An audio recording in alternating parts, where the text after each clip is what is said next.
สำบายดีพี่น้องสุขูสุคนเนาะไม่ได้เกี่ยงมาพัดหมี่ไปแจกพี่น้องทุกคนผัดหมี่แจกย้อนหลังออกพรรษาว่าซั่นไม่ได้ไปวัดทุกคนแจกให้พี่น้องป้องปายกินพี่น้องเอ่ยสูตรแบบลาวๆอาจสิบอลลูลาแต่อร่อยเด้อ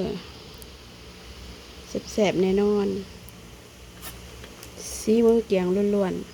ๆย่องเจ้าของพี่น้องเอ้ยกล่องก็บ่ค่อยโฟกัสเท่าใดประมาณ30กว่ากล่องพี่น้องเอ้ยยังเหลืออยู่กะละมังหนึ่งอันนี้คือแล้วส่วนหนึ่งจ้ามีพริกทอดสูตรสาวสวรรค์พี่น้องสูตรสาวเมืองสวรรค์